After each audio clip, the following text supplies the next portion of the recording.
जय जगन्नाथ। मैं शिवानी चक्रवर्ती मैं हरशंकर चक्रवर्ती। अपने channel Bong Kalinga food tales में आप सबका स्वागत करते हैं।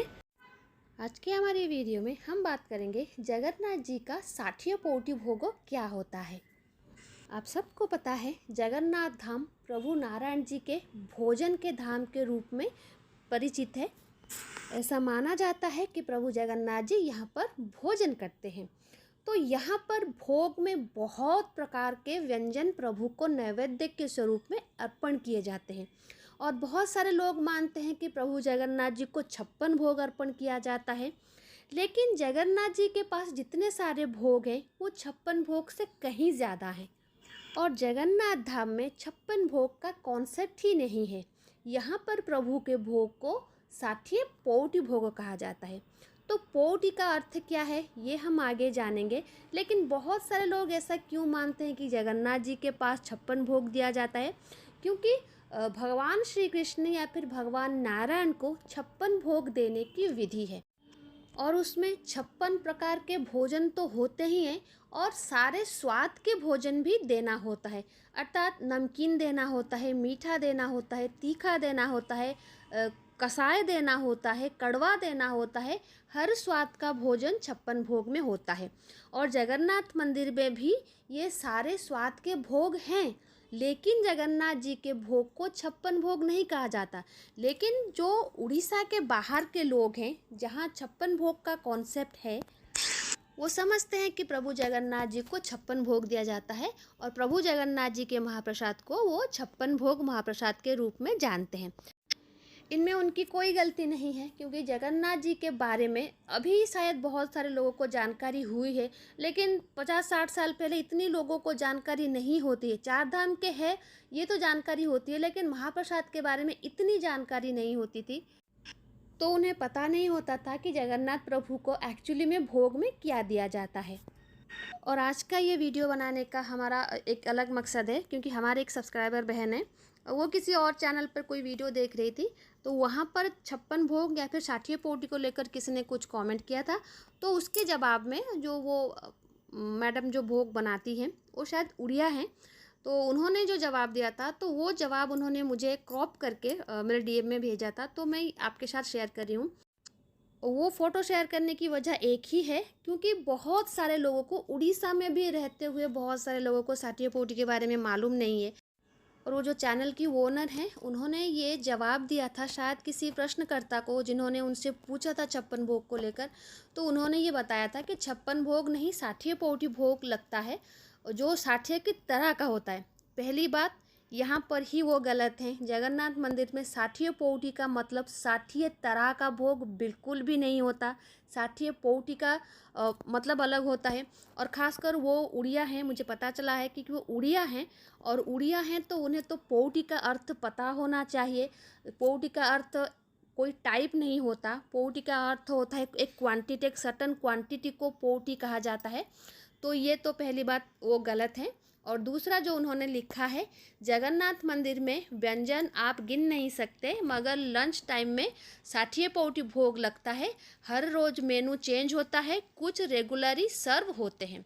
और ये बात भी बिल्कुल गलत है। जगन्नाथ जी को मध्याह्न धूप में जो भोग लगता है वो हर दिन एक ही तरह का होता है और वो 60 टाइप का नहीं होता। ये मैं कन्फर्म के साथ कह सकती हूँ। इन्होंने जो लिखा है कि मध्याह्न धूप में 60 तरह के भोग लगते हैं, उसको 60 पौटी भोग कहा जाता है, बिल्कुल गलत है। मध्याह्न धूप में भगवान जी को 37 टाइप के भोग लगते हैं और वही 37 टाइप के भोग हर रोज़ लगाए जाते हैं।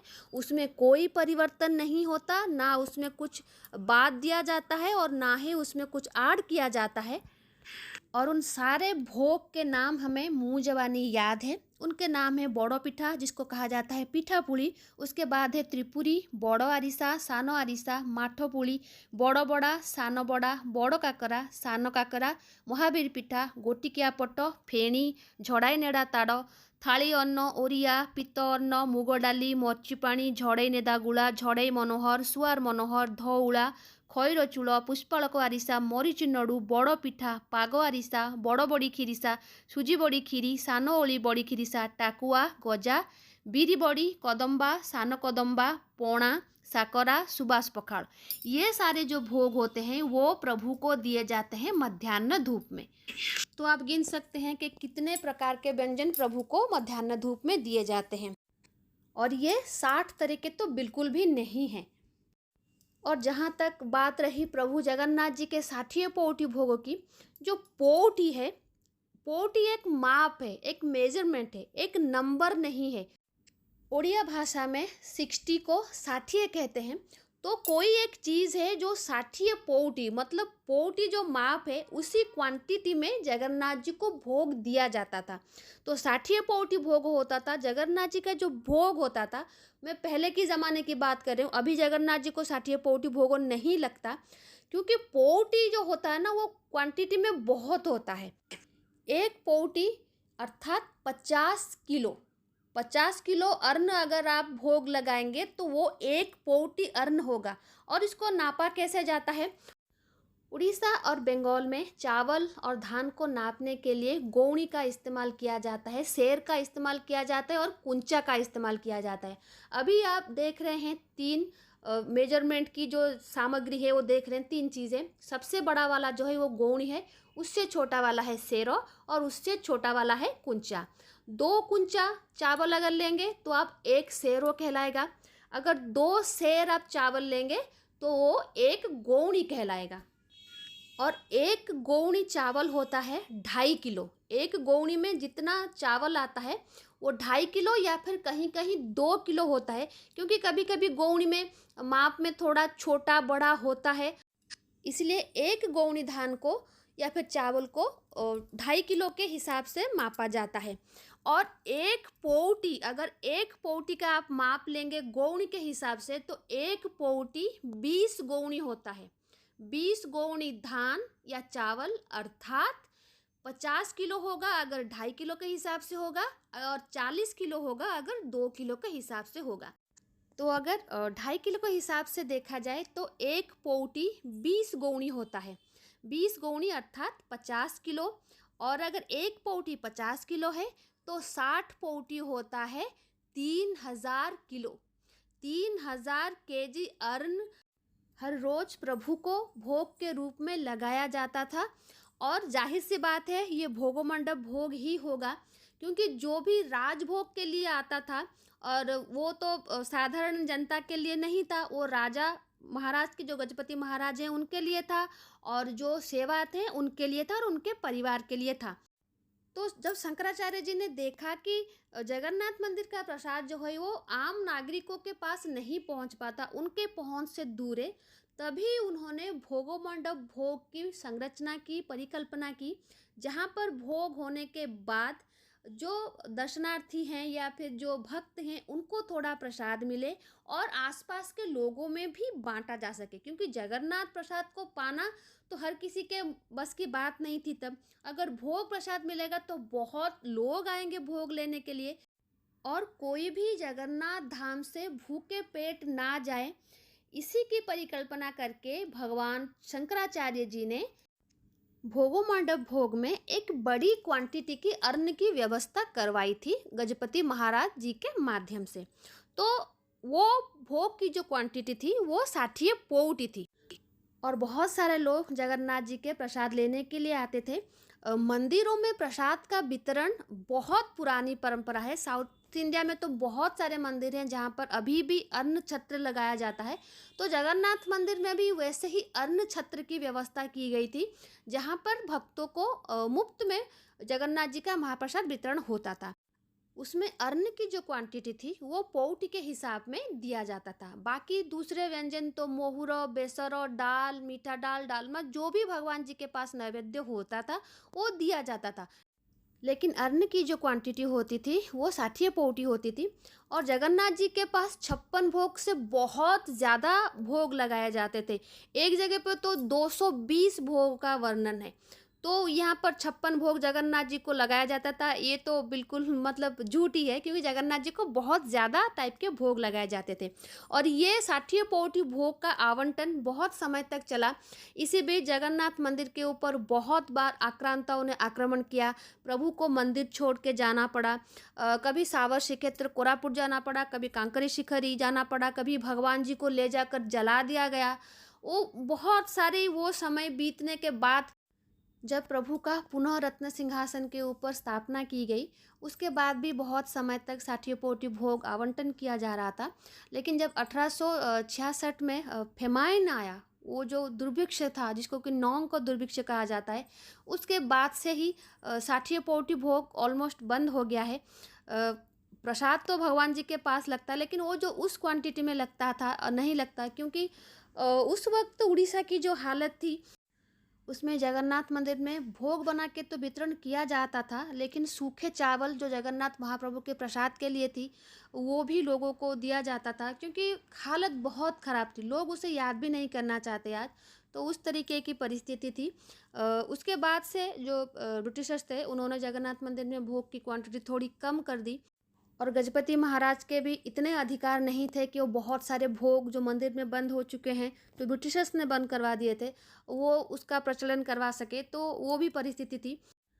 और ऐसा कहा जाता है कि जो दुर्भिक्ष पीड़ित लोग थे वो तो भूखे तो बहुत सारे लोग मर गए थे, लेकिन फिर भी जब जगन्नाथ मंदिर की तरफ से उन्हें चावल दिया गया, ब्रिटिशर्स ने कहा, जो अंग्रेज थे उन्होंने कहा कि मंदिर का चावल उन लोगों को दो, तो लोगों ने वो चावल नहीं लिया था, उन्होंने लेने से मना कर दिया था।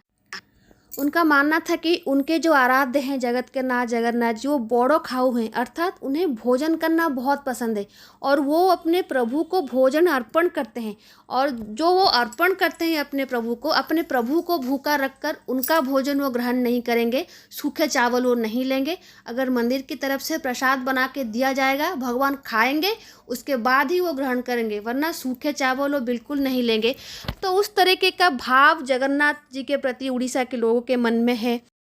तो वही फेमाइन आने के बाद ही मंदिर में भोग की मात्रा में थोड़ी कमी आई है और भोग यहाँ पर विक्रय होने लगा है। पहले वितरण होता था, अभी विक्रय होने लगा है। और भोग की जो प्राइस है यहाँ पर बहुत ज़्यादा है, लोग बहुत ज़्यादा कंप्लेन करते हैं कि जगन्नाथ मंदिर में बहुत महंगा है भोग। ये सच बात है, यहाँ पर बहुत महंगा है भोग।